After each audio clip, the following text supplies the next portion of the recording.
आज हम आपको एक ऐसे ही गांव की कहानी बताएंगे जहां पर अगर बरसात ना हो तो वहां के ग्रामीण प्यासे ही मर जाएंगे। क्योंकि इस पूरी कहानी को बताने से पहले मैं आपको बता दूं कि इस गांव में, और ये गांव उस तराई पर बसा हुआ है जहां से बैलाडीला लोह एस का जो खदान है, लोह एस के खदान से जो पानी निकलता है वो इस गांव से होकर ही गुजरता है। और परिणाम ये कि उस पानी को पीकर कई ग्रामीणों की मौत हो चुकी है, तो सैकड़ों हजारों की संख्या में मवेशियों की मौत हो चुकी है।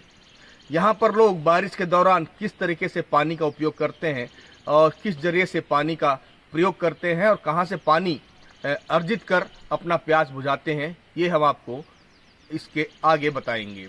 नमस्कार दोस्तों, मैं हूं गणेश मिश्रा और आप देख रहे हैं हमारे YouTube चैनल पर GSM बस्तर। अगर आपको हमारी रिपोर्ट पसंद आती है तो हमारे चैनल को जरूर सब्सक्राइब करें और लाइक करें। डुमिर पालनार एक गांव है जो बैलाडीला की पहाड़ियों के नीचे बसा हुआ है और बैलाडीला में लोह एस खदान है। और उस लोह एस खदान यानी कि जो वेस्ट मटेरियल होता है और जो कच्चा लोहा होता है उसे जब धोया जाता है और उसके बाद वो पानी नदी के सहारे बीजापुर का बुर्जी पंचायत का जो आश्रित गांव है डुमिर पालना, उस गांव से होते हुए सैकड़ों गांवों को प्रभावित करते हुए इंद्रावती नदी में जाकर यह मिलता है। यहाँ पर बारिश को अगर छोड़ दें तो बारिश के पहले यहाँ के लोग नदी में चूहा, जो स्थानीय लैंग्वेज में अगर कहते हैं चूहा कहते हैं उसे, कुआं बनाकर उस नदी का पानी का प्रयोग करते हैं। और सबसे बड़ी विडंबना यह है कि बस्तर रियासत के बाद मध्य प्रदेश और मध्य प्रदेश के बाद छत्तीसगढ़ राज्य का गठन हुआ। वो इसलिए हुआ कि अंदरूनी इलाके के जो गांव हैं, ग्रामीण इलाके हैं जो पहुंचविहीन हैं, उनका विकास हो, उन गांवों में मूलभूत सुविधाएं पहुंचे। मूलभूत सुविधाओं में स्वास्थ्य, चिकित्सा, स्वास्थ्य सुविधाएं, शिक्षा की सुविधाएं, पानी की सुविधाएं हों, सड़कों की सुविधाएं हों, परंतु ये सुविधाएं यहाँ पर आज पर्यंत तक आज़ादी के बाद भी नहीं पहुँच पाई हैं। आज़ादी के बाद की बात करें तो आज तक इस गांव में यानी कि डुमिर पालनार में, जहां की आबादी लगभग 200 की है, वहां आज तक हैंडपंप की खुदाई तक नहीं हुई, ना तो हैंडपंप लगा हुआ। तो मजबूरन यहां के ग्रामीण जो नदी के सहारे जो वेस्ट मटेरियल आता है, लोह युक्त पानी आता है, उसे पीने को मजबूर है। परिणाम यह है कि कई ग्रामीणों की मौत हो चुकी है। आज हम आपको एक ऐसी तस्वीर दिखाने जा रहे हैं जिसे देखकर आप चौंक जाएंगे। शहरी इलाकों की बात करें, नगरीय निकाय इलाकों की बात करें तो लोगों को पानी पीने के लिए हैंडपंप की सुविधा है, नल की सुविधा है, लोग मिनरल वाटर पीते हैं। परंतु आज इस गांव की आप तस्वीर देखेंगे तो आप चौंक जाएंगे, क्योंकि बारिश के दिनों यहाँ के लोग बरसात के पानी को तिरपाल के माध्यम से जमा करते हैं और उस पानी का उपयोग पीने के लिए करते हैं। मैं आपको दिखाऊंगा, ये तिरपाल आपका बंधा हुआ है, 4 बांस के खंबे हैं। और राजा इस तरफ आ जाओ, 4 बांस के खंबे हैं, तिरपाल बंधा हुआ है। ये शुरुआत में आपको देखकर, राजा इस तरफ दिखाना, शुरुआत में आपको देखकर ऐसा लगेगा कि ये जो बर्तन है, पतीला है, इस पतीले की सुरक्षा के लिए इस तिरपाल को लगाया गया होगा, आपको ऐसा लग रहा होगा, परंतु इसकी सच्चाई कुछ और है।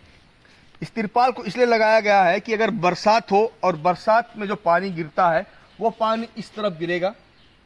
इस तरफ गिरने के बाद ये पानी इस तिरपाल के सहारे इस पतीले में आएगा। इस पतीले में आने के बाद ग्रामीण इस पानी को पीने के लिए उपयोग करते हैं, क्योंकि इस वक्त यहाँ की जो नदी है उस नदी में लोह युक्त पानी आता है, जिसे पीना मतलब अपने लिए मौत को गले लगाने के बराबर है।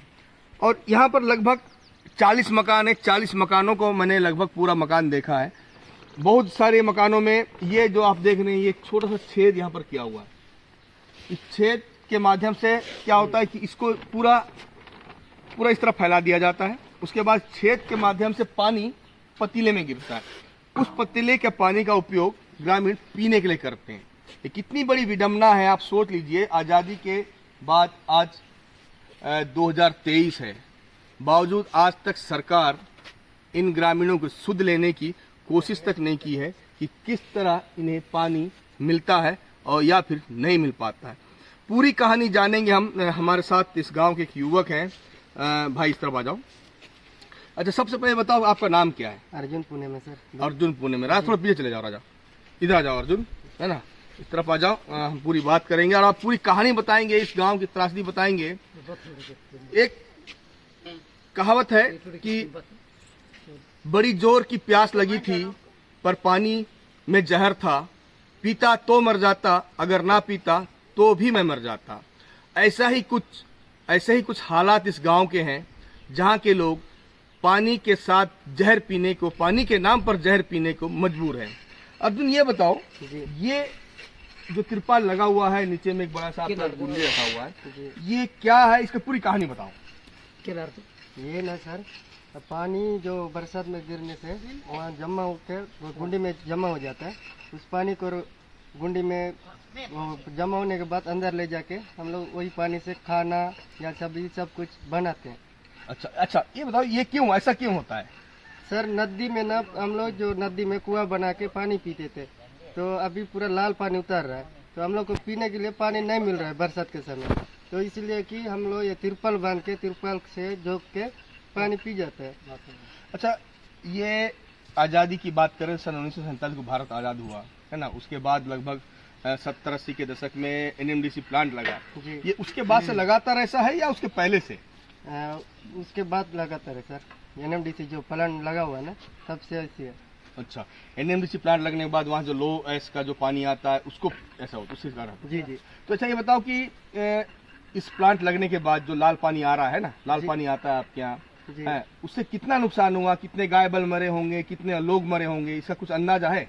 अंदाजा गाय बैल मन का वही 10,000 से अधिक तो पार हुआ सर। अच्छा जी, 10,000 से अधिक गाय बैल मर गए? जी मर गए। और लोग बाग भी 500-1,000 कुछ मरे सर।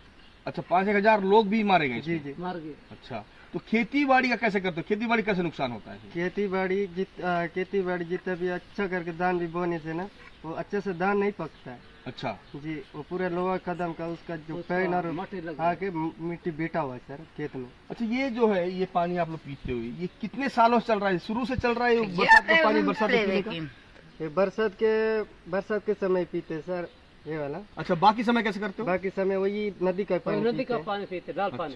जी, वही लाल पानी को पेक कर और वो तो वेस्ट हो जाएगा ना, उसके बाद वहीं से निकाल के लाके पीते हैं।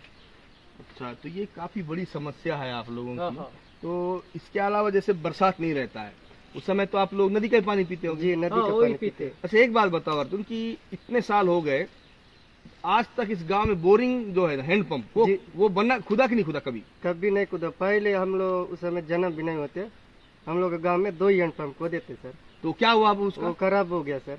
अच्छा जी, खराब हो गया। तब से अभी चचवी सरपंच लोग को बता के देखे, हम लोग का गाँव में ना ज्यादा लाल पानी आ रहा है, तो हम लोग पीने के पानी नहीं मिलता है, कुछ नहीं। ऐसा बताने के बाद भी हम लोग का गांव में आकर नहीं देखे। अच्छा, निश्चित ही बहुत बड़ी समस्या है इस गांव की। इस गांव में तकरीबन 40 मकान हैं और लगभग 200 की आबादी है, और वो पूरी आबादी यानी कि 200 की आबादी। इसके अलावा एक गांव, अच्छा एक गांव और, क्या नाम गांव का? जी, इधर दुगली है सर, दुगल कुछ पर करका भी है। दुगोली है, करका है। अगर हम तीन गांव जी, तीनों गांव में प्रभावित हो रहा है। अच्छा, तीनों गांव प्रभावित है। अगर दुगोली, करका और डुमिर पालनार की अगर हम बात करें, ये जो तीनों गांव हैं, ये बैलाडीला पहाड़ी के नीचे तराई है उसमें बसा हुआ है। इसके अलावा एक जो बड़ा गांव होता है वो है हिरोली। हिरोली एक ऐसा गांव है जहां पर इस तरफ के जितने भी नदी नाले हैं जो बैलाडीला पहाड़ निकलते हैं वो जाकर हिरोली में मिलते हैं। तो सबसे बड़ा नुकसान हिरोली गाँव को होता है। और नदी के तट पर ये जो नदी निकलता है बैलाडीला पहाड़ियों से, वो उस नदी के तट पर लगभग 200 से अधिक गांव बसे हैं। और ये 200 गांवों की यही पीड़ा है कि उन्हें लाल पानी पीने को मजबूर होना पड़ता है। पिछले कई सालों से ये जो लोग हैं, ये जो ग्रामीण हैं, लगातार शुद्ध पेयजल के बजाय इसी तरह नदी का पानी और बरसात के दौरान आसमान से जो बारिश आता है उसका पानी पीने को मजबूर है। परंतु आज तक शासन प्रशासन यहाँ पहुंचकर इन ग्रामीणों की सुध लेने के बजाय मूक दर्शक बना हुआ है। अब देखना यह है कि क्या इन ग्रामीणों की समस्याओं को निराकरण हो पाता है या फिर अब भी सरकार इन्हें इसी तरह नर्क में जीने को अपने हाल पर छोड़ देता है। इसके बाद भी हम और बहुत सारी रिपोर्ट जो है वो ग्रामीण इलाकों की आप तक पहुंचाएंगे। तब तक दीजिए इजाजत। नमस्कार।